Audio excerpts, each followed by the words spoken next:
Salam, Sister. Salam, brother. Thank you so much for spending time with us today to talk about your experience with Baba.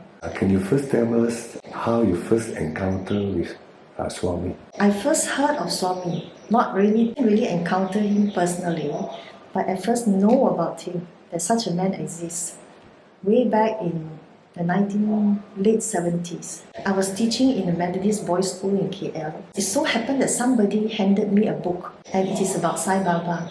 It was written by a Westerner, but everything that is inside the book doesn't describe Baba as a man of miracles, a spiritual man, that he's a good man. No, it was nothing good about him. And that was my first introduction to Sai Baba, I would say. I also came to know about Sai Baba when I was teaching in KL Methodist Boys' School. And at that time, I rented a room from a man in SS2. The house was in SS2. And in his living room, there is a small picture of Sai Baba. To me, it was just an Indian man with a halo of black hair around him. And he was praying to that picture. And he introduced me to that picture and said, this man is called Sai Baba. He materialized all this ash or vibhuti here on this picture itself. To me, I felt it was very strange. I didn't quite believe him, and I thought that he was meddling in some occult matter, praying to some figure which I do not know whether to believe or not, whether the man is spiritual or not, anything. So, but since I wanted to rent the room, I said, it's okay, I can still rent the room, but I will not have anything to do with that. The experience in the school where I was teaching, when I was given a book of Sai Baba, which says nothing good about Baba. So, those two add together, I just leave everything alone. I laid it aside and I thought I would not have anything to do with this man. And that was how it is that I first knew about Sai Baba. No connection whatsoever. So I taught for some years in this school, MBS. After that, I came back home to Sungai Petani here, married my husband, and we had children and all that. And subsequently, I attended a teachers' convention in Singapore. And during the teachers' convention, I met a former colleague of mine when I was teaching, and she and myself were teaching in the convent school in Alasta then, way back in the 70s. And then she asked me she told me that she was studying law and asked me whether I would like to study law as well with her, and that maybe both of us can become lawyers. So I said, well, I'll see. I said, maybe after this, when we go back to our hometown, then I will visit you and let's talk about it then, which I did. When I went to visit her in Alasta, I noticed that she was praying to this same Sai Baba, which I saw in the room that I rented. But I did not mention anything to her, because to me, I had a very bad impression, and I do not know why she is praying to this Sai Baba. Since I did not mention anything, she also did not mention anything to me. So we kept silent on that point. And I never asked her, and she never told me anything about it. Subsequently, we both became lawyers, but practicing in different places. I was practicing in Butterworth, and she was practicing in KL. One day, she rang me up and asked me to mention a case for her in Alasta Court. Then I told her, well, not a problem. You just have to fax whatever the facts to me and all that. I will do whatever is necessary. I asked her, why are you not doing it yourself? In this case. Oh, she said, I'm going to India for a trip, and I need somebody to do that for me in Alasta on that particular day. Like in an offhand manner, she asked me, would you like to come along? She just asked me like that. Then I said, well, I have not seen India before. I have tried in Nepal, but I've not really touched India. Maybe I'll join you to make a trip to India. I'd like to see what India is like. That's what I told her. And she said, you give me an answer, and then you finalize. If you really want to come with me, we can make the trip to India together. Then forget about the case in Alasta. Ask somebody else to do it for me. So the next day, after consulting my husband, who told me that, if you want to go for holiday, can go, So I told her, yes, I will follow you to India. Let's go on this trip to India together. I could feel that she was very excited when I said yes. And I had no idea where I was going. I know that it is to India. Surprisingly, Quite some time, the word got round. Another colleague, another lawyer in the same firm, hey, Miss Tan, I heard you're going to India, asking me, which part of India are you going? And I said, oh, I didn't find out which part I'm going. I don't know. So maybe Bangalore?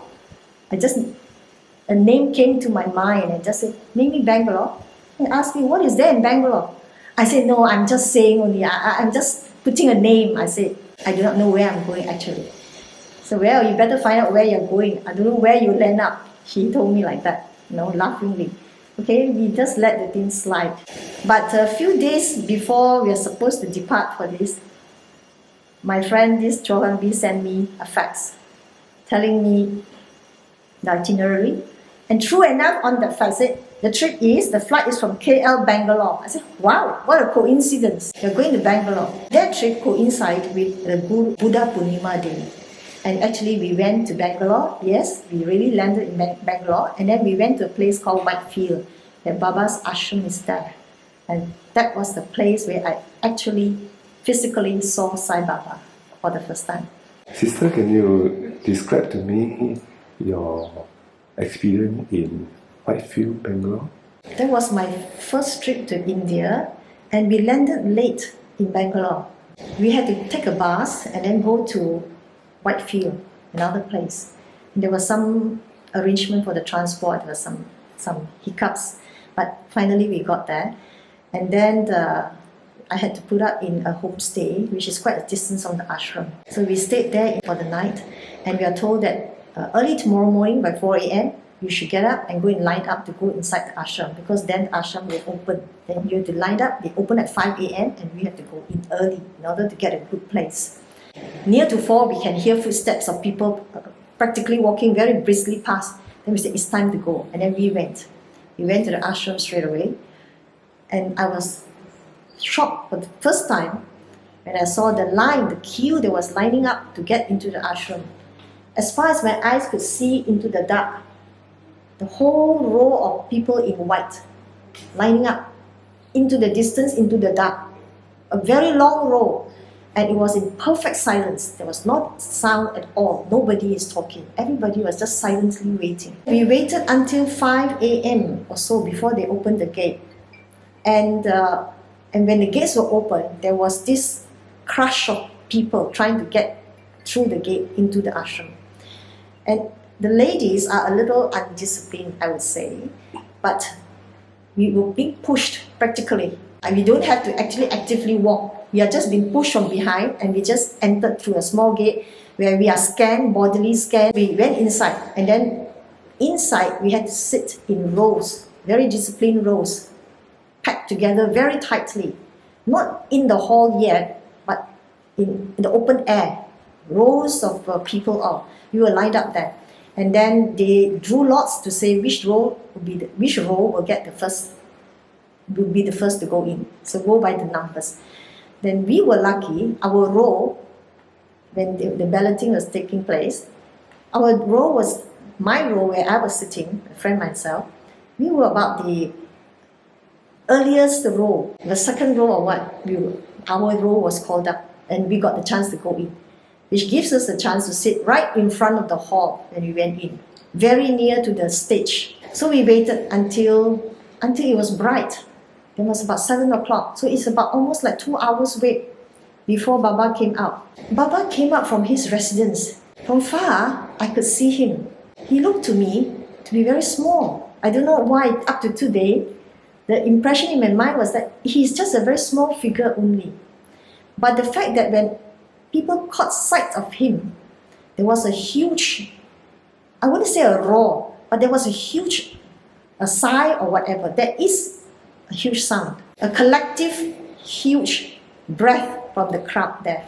That's the effect there. And everybody was trying to wave their hands, putting up their hands, and like to collect some energy from him, in a way, waving that in that fashion. And to me, suddenly when I saw the figure, the impression was, he is so frail. And these people are taking all his energy away from him. That's the impression I get straight away. And I was like in my mind, don't do that, don't do that. Like telling everybody, don't do that. You are taking his energy. And at the same time, I do not know why, but tears was just streaming down my face. I was just crying uncontrollably. He came in, he walked outside first, and then he came into the hall. One U-turn, he came in, walked further in, and then came out through another small door onto the stage. And he walked and sat in his chair. Actually, I cannot remember too clearly everything. All I remembered was my strong emotion, my crying, and couldn't understand why I was crying. I remember him walking past. I remember him not looking at me. I remember that for me, when I look at a person, I always need to have eye contact. But when I don't have eye contact with him, I felt very hurt, very painful. All I remember was him and me, that I had been wrong about him. The feeling was I had been wrong about him all this while. And I remember that that first day when I walked back to the homestay that I was staying, I was like talking to him the whole time in my mind. All I know was I was like arguing. This cannot be. He was just telling me, this is it. I was trying to be convinced, and yet I'm not convinced. But I was crying at the same time, and I can't understand why I'm crying. That actually went on. We went there for a week. For 3 days in a row, he gave a talk. The talk will go on for quite some time. And I remember on one occasion, the sun was beating down. It was very hot. Evening sun comes down, and I was sitting in the sun, and it was very hot. Is he going to stop? It's so hot, in my mind. And I heard him say, some of you are thinking that I should stop. It's like as if he was reading my mind. The whole time that I was there, the whole time that I was in the hall, I was always crying. And even outside the hall, I was crying. For the whole 7 days that I was in that trip, I cried, that's all. But there's one incident, however, that I would like to say, is that on one of those days, one evening when I went back to the homestay, when I went back to take my bath, I turned on the tap, and the water flowing out into a pail, collected in a pail, and we took another small pail to bathe, from the big pail. So I smelled that the water smelled of jasmine, very, very strong jasmine smell. So I put my hands under the flowing tap water, cups it between my hands, and then bring it up to my nose.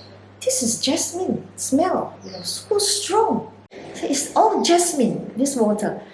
Never mind, I just bathed with the jasmine water. And 1 day or 2 days later, when I was at my friend's mother-in-law's room, where she invited me to stay with her for the afternoon without walking back to my room in the homestay, I stay with her. I said it would be a shorter distance. Her room is just directly opposite the ashram, very near. So she said, why don't you come and stay with me for a while? At least you don't have to walk back so far. So I said, okay, I accepted the invitation. And then she said, this morning when Baba walked past me, he smelled of jasmine, so fragrant. The word jasmine, when she spoke, rings a bell. And then I told her about it. I said, the other day when I went back from the ashram, and then I said I went back when I went and bathed that evening. The water that came up from the tap, I said, it's all smells of jasmine. Then she said, wow, you are very lucky. You must be given that. That this is something that is given to you by Baba. The water that smells of jasmine. It is something that he has done for you. I don't know what's the significance of that. But, I just accepted what she said. That's it. And I, without further thinking much about it. Quite some time after I came back from India, I went and visited my sister-in-law in Alostan. And then she just asked me, said, hey, I heard that you have gone to India quietly without telling me. You must have gone to ask him to heal your back. So when she said that, I was shocked. I was totally taken aback. I said, oh my God, really my back has been healed after I came back. I didn't realize that. You see, all this while, I had this backache which wouldn't allow me to lie down flat on the bed. So at night when I sleep, I always had to curl up in a fetal position to sleep, either on my left side or right side, but never lie down flat on the bed. I cannot lie down straight, flat on the bed. It will hurt my back. And then I have gone to seen some doctors and all that, had MRI and all that, and checked, physiotherapy I've done, but doesn't seem to have any cure for this, you see.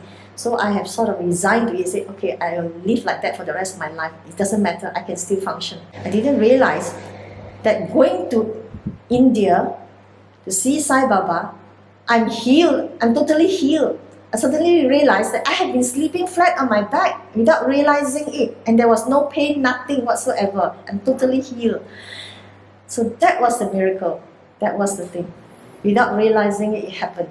That I never asked for it, but Baba knows what I need. Sister, I understand that you have read a lot of books on Swami and his teaching. Which part of Swami's teaching that resonates with you the most?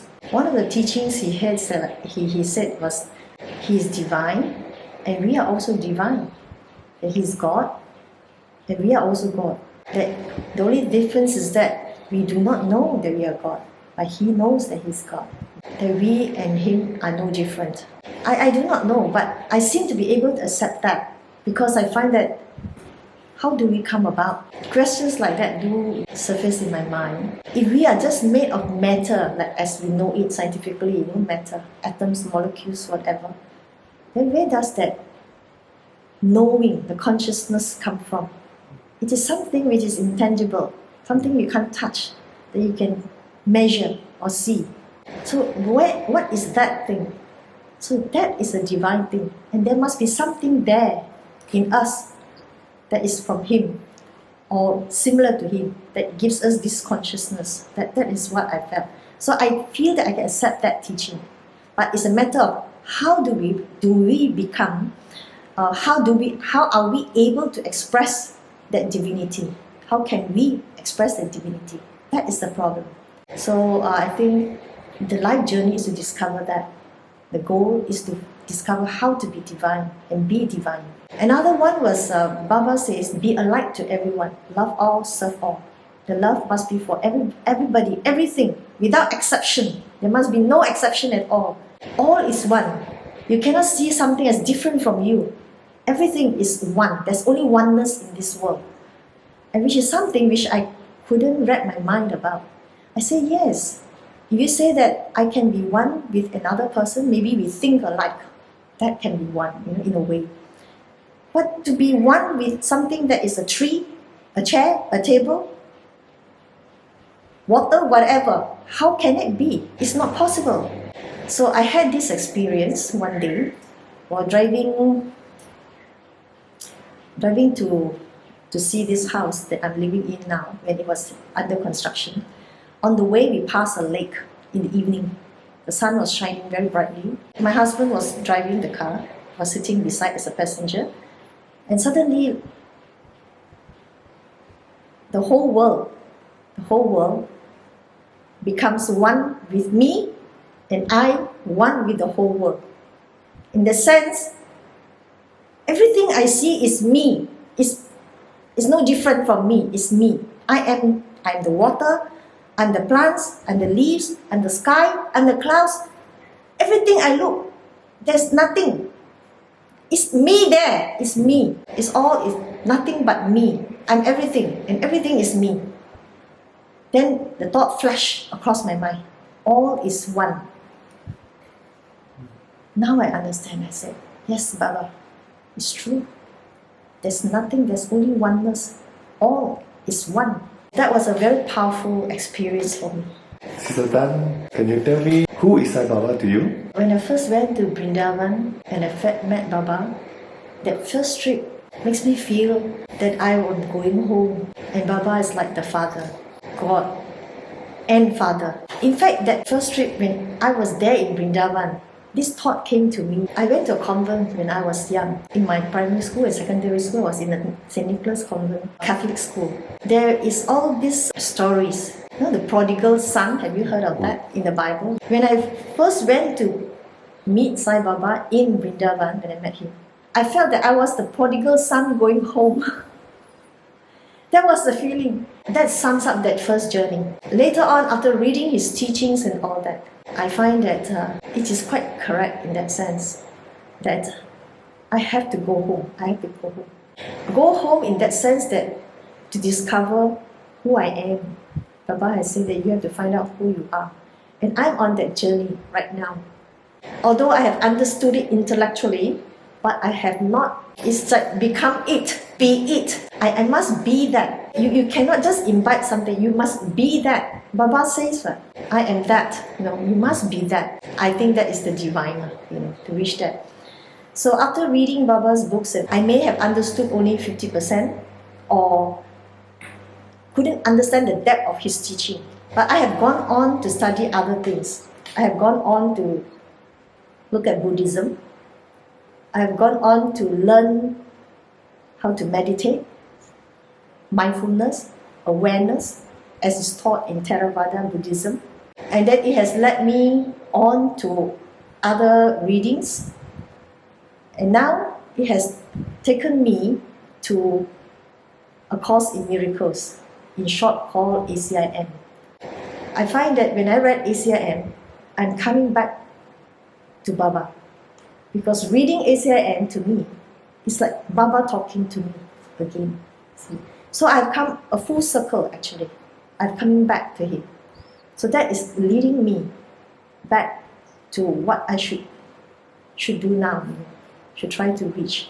The goal is to return home to God, for whatever you call it. But to me, it's to return to the divine, to our true source. Thank you, Sister Tan, for your sharing today. May God bless you in your journey. Thank you so much for allowing me to express what I feel, and also in a way clarify what my journey is. Right? Silent. Silent.